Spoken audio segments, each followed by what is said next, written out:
ಸ್ನೇಹಿತರೆ, ಚರಿತ್ರೆಯ ಮತ್ತೊಂದು ವಿಡಿಯೋಗೆ ನಿಮಗೆಲ್ಲ ಪ್ರೀತಿಯ ಸ್ವಾಗತ. ಬಾಂಗ್ಲಾದೇಶದಲ್ಲಿ ಯಾವೆಲ್ಲ ಬೆಳವಣಿಗೆ ಆಗಿದೆ ಅನ್ನೋದು ನಿಮಗೆಲ್ಲ ಗೊತ್ತಿರಬಹುದು. ಇದೀಗ ಬಾಂಗ್ಲಾದಿಂದ ಮತ್ತೊಂದು ಶಾಕಿಂಗ್ ಸಂಗತಿ ಹೊರಬರ್ತಾ ಇದೆ. ಅದೇನಪ್ಪಾ ಅಂದ್ರೆ, ಬಾಂಗ್ಲಾದ ಜೈಲುಗಳಲ್ಲಿ ಬಂದಿಯಾಗಿದ್ದ 1000ಕ್ಕೂ ಹೆಚ್ಚು ಉಗ್ರವಾದಿಗಳು ಇದೀಗ ಜೈಲಿಂದ ಎಸ್ಕೇಪ್ ಆಗಿದ್ದಾರೆ ಅನ್ನುವ ಸಂಗತಿ ಬಯಲಾಗಿದೆ. ಬಾಂಗ್ಲಾದಲ್ಲಿ ಪರಾರಿಯಾದ ಭಯೋತ್ಪಾದಕರು ಭಾರತಕ್ಕೆ ಅಪಾಯ ತಂದೊಡ್ಡುವ ಮುನ್ಸೂಚನೆ ಸಿಕ್ಕಿದೆ. ಇಲ್ಲಿವರೆಗೆ ಪಾಕಿಸ್ತಾನದಿಂದ ಮಾತ್ರ ಉಗ್ರರು ಭಾರತದ ಒಳಪ್ರವೇಶ ಮಾಡ್ತಾ ಇದ್ರು. ಈಗ ಬಾಂಗ್ಲಾ ಜೈಲುಗಳಿಂದ ಎಸ್ಕೇಪ್ ಆಗಿರುವ ಉಗ್ರರು ಯಾವ ಕ್ಷಣದಲ್ಲಿ ಬೇಕಾದರೂ ಭಾರತಕ್ಕೆ ನುಗ್ಗಬಹುದು ಅನ್ನುವ ಆತಂಕ ಎದುರಾಗಿದೆ. ಅದರಲ್ಲೂ ಭಾರತಕ್ಕೆ ಬೇಕಾಗಿದ್ದ ಮೋಸ್ಟ್ ವಾಂಟೆಡ್ ಭಯೋತ್ಪಾದಕರು ಜೈಲಿನಿಂದ ಪರಾರಿಯಾಗಿದ್ದಾರೆ. ಇದನ್ನ ಭಾರತ ಸರ್ಕಾರ ಕೂಡ ತುಂಬಾನೇ ಸೀರಿಯಸ್ ಆಗಿ ತೆಗೆದುಕೊಂಡಿದೆ. ಬಾಂಗ್ಲಾದಲ್ಲಿ ಈ ರೀತಿಯ ಬೆಳವಣಿಗೆಗಳು ಆಗ್ತಾ ಇದ್ರೆ, ಮತ್ತೊಂದು ಕಡೆ ಪ್ರಧಾನಿ ಮೋದಿ ಪೋಲೆಂಡ್ ಹಾಗೂ ಉಕ್ರೇನ್ ದೇಶಗಳಿಗೆ ಐತಿಹಾಸಿಕ ಪ್ರವಾಸ ಕೈಗೊಂಡಿದ್ದಾರೆ. ರಷ್ಯಾ ಹಾಗೂ ಉಕ್ರೇನ್ ನಡುವಿನ ಯುದ್ಧದ ಮಧ್ಯೆ ಪ್ರಧಾನಿ ಮೋದಿ ಉಕ್ರೇನ್ ಪ್ರವಾಸ ಕೈಗೊಂಡಿರೋದು ಭಾರಿ ಕುತೂಹಲಕ್ಕೆ ಕಾರಣವಾಗಿದೆ.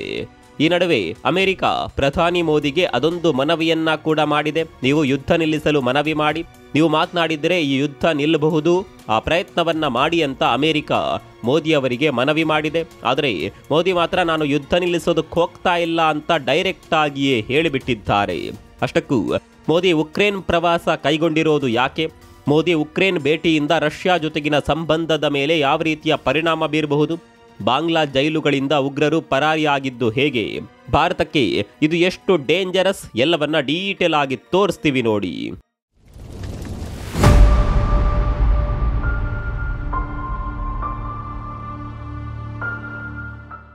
ಸ್ನೇಹಿತರೆ, ಬಾಂಗ್ಲಾದಲ್ಲಿ ಯಾವ ರೀತಿಯ ಹಿಂಸಾಚಾರಗಳು ನಡೆದಿದೆ ಅನ್ನೋದನ್ನ ನೀವೆಲ್ಲ ನೋಡಿರಬಹುದು.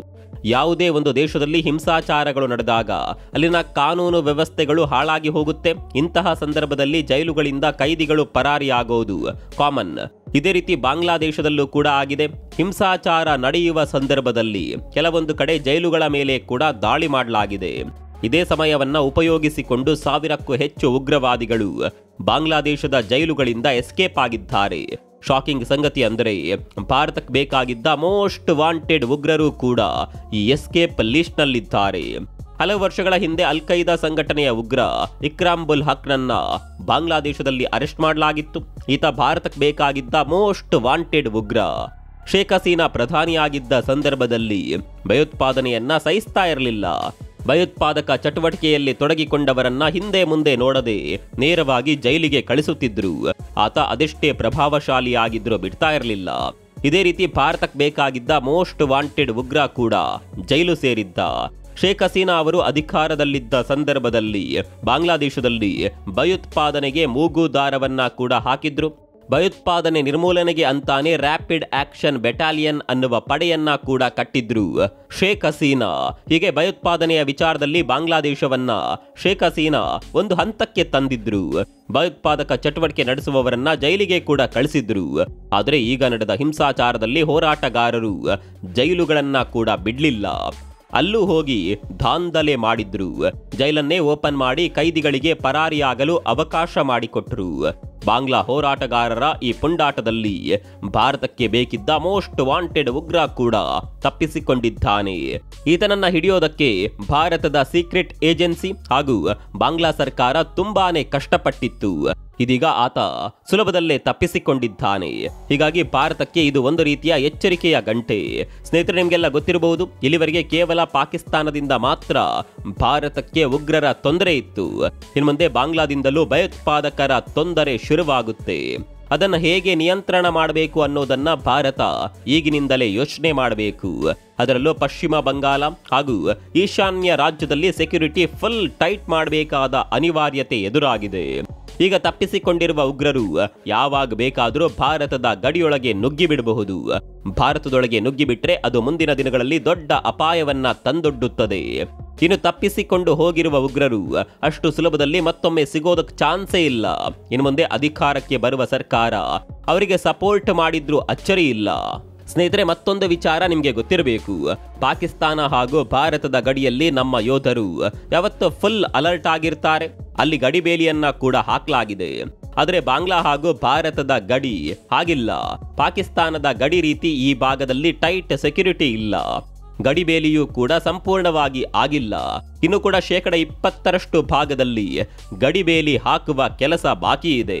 ಹೀಗಾಗಿ ಕೆಲಸಗಳನ್ನ ಬೇಗನೆ ಮುಕ್ತಾಯ ಮಾಡಬೇಕಾದ ಅನಿವಾರ್ಯತೆ ಇದೆ. ಕೇವಲ ಗಡಿಬೇಲಿ ಹಾಕಿದ್ರೆ ಸಾಕಾಗೋದಿಲ್ಲ, ಅಲ್ಲಿ ಸೇನೆಯನ್ನ ನಿಯೋಜಿಸಿ ಸೂಕ್ತ ಭದ್ರತೆಯನ್ನ ಒದಗಿಸುವುದು ಕೂಡ ತುಂಬಾನೇ ಮುಖ್ಯ. ಅದರಲ್ಲೂ ಭಾರತ ಹಾಗೂ ಬಾಂಗ್ಲಾದೇಶದ ಗಡಿಯಲ್ಲಿ ಸುಲಭದಲ್ಲೇ ನುಸುಳಿಕೊಂಡು ಬರಬಹುದು. ಹೀಗಾಗಿ ಬಾಂಗ್ಲಾ ಹಾಗೂ ಭಾರತದ ಗಡಿಯಲ್ಲಿ ಕಟ್ಟೆಚ್ಚರದ ಅವಶ್ಯಕತೆ ತುಂಬಾನೇ ಇದೆ. ಸರ್ಕಾರ ಬಾಂಗ್ಲಾದ ವಿಚಾರವನ್ನ ಸೀರಿಯಸ್ ಆಗಿ ತೆಗೆದುಕೊಳ್ಳಬೇಕು. ಇಲ್ಲ ಅಂದ್ರೆ ಮುಂದಿನ ದಿನಗಳಲ್ಲಿ ದೊಡ್ಡ ಮಟ್ಟದ ಅಪಾಯಗಳು ಎದುರಾಗಬಹುದು. ಇದು ಬಾಂಗ್ಲಾದೇಶದ ವಿಚಾರ ಆದರೆ ಅತ್ತ ಮತ್ತೊಂದು ಕಡೆ ಪ್ರಧಾನಿ ಮೋದಿ ಪೋಲೆಂಡ್ ಹಾಗೂ ಉಕ್ರೇನ್ ದೇಶಗಳಿಗೆ ಪ್ರವಾಸ ಕೈಗೊಳ್ಳಲಿದ್ದಾರೆ. ಈ ವಿಚಾರ ಕೇಳಿ ನಿಮಗೆ ಖಂಡಿತವಾಗಿಯೂ ಅಚ್ಚರಿ ಆಗಿರಬಹುದು.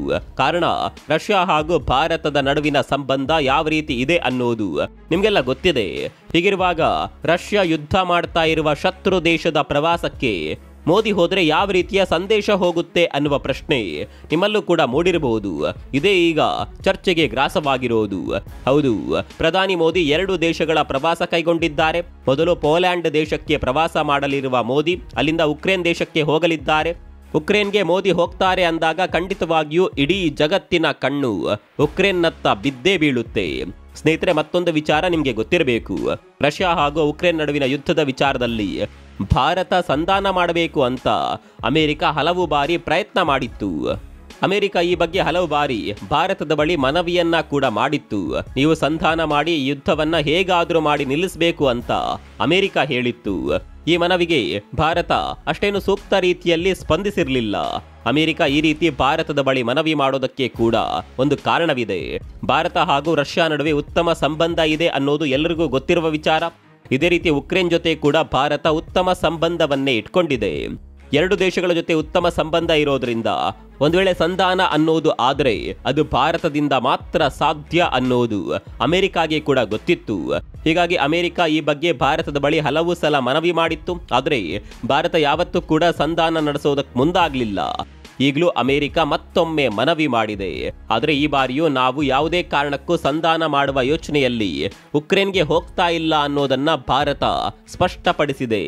ಯುದ್ಧವನ್ನ ನಿಲ್ಲಿಸಬೇಕು ಅಂದರೆ ಸಂಧಾನ ಮಾಡಿ ಯುದ್ಧ ನಿಲ್ಲಿಸೋದಕ್ಕೆ ಸಾಧ್ಯವೇ ಇಲ್ಲ. 2 ದೇಶಗಳು ಮನಸ್ಸು ಮಾಡಿದ್ರೆ ಮಾತ್ರ ಯುದ್ಧ ನಿಲ್ಲಿಸೋದಕ್ಕೆ ಸಾಧ್ಯ. ಹೀಗಾಗಿ ನಾವು ಯಾವತ್ತೂ ಕೂಡ ಸಂಧಾನ ಮಾಡುವ ಪ್ರಯತ್ನವನ್ನ ಮಾಡೋದಿಲ್ಲ ಅಂತ ಭಾರತ ಡೈರೆಕ್ಟ್ ಆಗಿಯೇ ಹೇಳಿಬಿಟ್ಟಿದೆ. ಅದೆಲ್ಲ ಇರಲಿ, ಪ್ರಧಾನಿ ಮೋದಿ ಈಗ ಉಕ್ರೇನ್ ಪ್ರವಾಸ ಕೈಗೊಳ್ಳೋದಕ್ಕೆ ಕಾರಣ ಏನು ಅಂತ ನೀವು ಕೇಳಬಹುದು. ಸದ್ಯದ ಮಾಹಿತಿ ಪ್ರಕಾರ ಇದೊಂದು ರಾಜತಾಂತ್ರಿಕ ಭೇಟಿ ಅಷ್ಟೇ. ಭಾರತ ಹಾಗೂ ಉಕ್ರೇನ್ ನಡುವೆ ಹಿಂದಿನಿಂದಲೂ ಕೂಡ ಉತ್ತಮ ಸಂಬಂಧ ಇತ್ತು. ಹೀಗಾಗಿ 2 ದೇಶಗಳ ನಡುವೆ ಮಾತುಕತೆ ನಡೆಯೋದು ಸಹಜ. ಇದೇ ರೀತಿಯ ಮಾತುಕತೆಗಾಗಿ ಮೋದಿ ಉಕ್ರೇನ್ ಪ್ರವಾಸ ಕೈಗೊಳ್ಳಲಿದ್ದಾರೆ ಅಂತ ಹೇಳಲಾಗ್ತಾ ಇದೆ. ಆರಂಭದಲ್ಲಿ ಪೋಲ್ಯಾಂಡ್ಗೆ ಭೇಟಿ ಕೊಡಲಿರುವ ಮೋದಿ ಅಲ್ಲಿಂದ ರೈಲಿನ ಮೂಲಕವೋ ಅಥವಾ ವಿಮಾನದ ಮೂಲಕವೋ ಉಕ್ರೇನ್ಗೆ ಭೇಟಿ ನೀಡಲಿದ್ದಾರೆ. ಉಕ್ರೇನ್ಗೆ ಭೇಟಿ ನೀಡೋದ್ರಿಂದ ರಷ್ಯಾ ಜೊತೆಗಿನ ಸಂಬಂಧದ ಕತೆ ಏನು, ಅವರು ಮುನಿಸಿಕೊಳ್ಳೋದಿಲ್ವಾ ಅನ್ನುವ ಪ್ರಶ್ನೆಗಳು ಕೂಡ ಮೂಡುತ್ತೆ. ಅದೇನೇ ಇರಲಿ, ಯುದ್ಧ ಪೀಡಿತ ದೇಶಕ್ಕೆ ಹೋಗಲು ಮೋದಿ ನಿರ್ಧಾರ ಮಾಡಿದ್ದಾರೆ. ಅವರ ಈ ಭೇಟಿಯಿಂದ ಮುಂದೆ ಏನೆಲ್ಲ ಬದಲಾವಣೆಗಳಾಗುತ್ತೆ ಅನ್ನೋದನ್ನ ಕಾದು ನೋಡಬೇಕು. ಈ ವಿಚಾರದ ಬಗ್ಗೆ ನಿಮ್ಗೆ ಏನನ್ಸುತ್ತೆ ಕಾಮೆಂಟ್ ಮಾಡಿ.